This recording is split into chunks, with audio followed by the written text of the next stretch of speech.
The moment I realized someone might be using my identity happened during a completely ordinary morning. I was drinking coffee and checking my email before work. One message immediately caught my attention. It was a bank notification, but not from my bank. The message thanked me for opening a new credit account. At first I assumed it was a scam email, but when I checked the details more carefully, something made my stomach drop. The account had been opened using my full name, my birth date, and my home address, but I had never opened it, and someone clearly had. My name is Daniel. I am 30 years old, and until this happened, I believed identity theft was something that only happened through internet scams or stolen data. I never imagined it could come from someone inside my own family. Growing up, my extended family was very close. Large holiday gatherings, weekend visits, birthdays where cousins ran around the house while adults talked in the kitchen. One of the cousins I spent the most time with was Jason.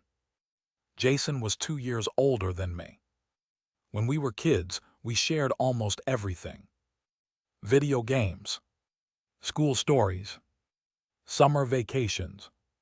Because of that closeness, I trusted him completely. Even as adults, our family stayed connected. We did not see each other every week, but we met regularly during holidays and family events. Jason always seemed friendly and relaxed. Sometimes he joked that I was the responsible one in the family. I worked in finance and maintained a careful routine with money and planning. Jason had chosen a different path. He moved between jobs frequently. Sometimes he started business ideas that never fully developed. Despite those differences, our relationship remained positive. At least, that was what I believed before the email arrived that morning. At first I assumed the bank message was simply an error. However, something about the details made me uneasy. So I called the bank listed in the email. The representative asked several verification questions. Then she said something that immediately raised my concern. "Yes, Mr. Daniel, your new account was approved yesterday." I felt a sudden wave of confusion. "I did not open any account yesterday," I replied. There was a pause on the phone. Then the representative asked another question. "Are you sure you did not apply online?" "I am completely sure." After several minutes of verification, the bank confirmed something alarming. An account had been opened using my personal information. The application included my full name, my birth date, and my identification number. Someone had clearly used my identity. The bank immediately froze the account while they investigated the situation. At that moment, I assumed my personal information must have been stolen in a data breach. But a few days later, another detail appeared that made the situation stranger. A credit report alert arrived showing a mailing address connected to the account.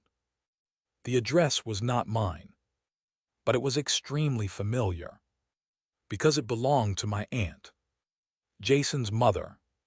At first, I could not believe the possibility that appeared in my mind. Surely the address connection was just coincidence. However, curiosity pushed me to investigate further. I contacted the bank again and asked if they could provide the application location. After reviewing the account activity, the representative explained something unexpected. The application had been submitted from a device located in the same city where Jason lived. Suddenly, the situation felt much more personal. Over the next few days, I carefully reviewed my financial records. Everything else looked normal. But one more detail appeared. The email address used to create the account included a variation of my name that only one person in my life had ever used. Jason. When we were younger, he often joked about creating nicknames for each other. The variation appeared several times in old online accounts we shared during childhood. Seeing that same nickname connected to the fraudulent email address made my heart sink, because now the possibility felt very real. Someone I trusted might have used my identity. Confronting Jason was one of the most uncomfortable conversations I have ever had. I asked him to meet at a cafe. At first, the conversation felt completely normal. We talked about work and family. But eventually, I brought up the issue. "I need to ask you something important," I said. Jason looked confused. "What is going on?" Then I explained the situation. The bank account, the address, the email variation. For several seconds, he said nothing. Then he looked down at the table, and the silence told me everything. Finally, he spoke.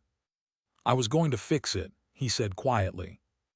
Those words confirmed what I had already suspected. Jason had used my identity to open the account.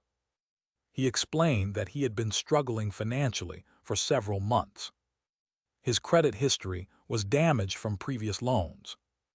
When he tried to apply for a new credit account, he was rejected. Out of desperation, he used my information. He believed he could repay the money quickly before anyone noticed. But the bank's notification system exposed the account almost immediately. "I never wanted to hurt you," he said, "but I did not know what else to do." The situation became complicated very quickly.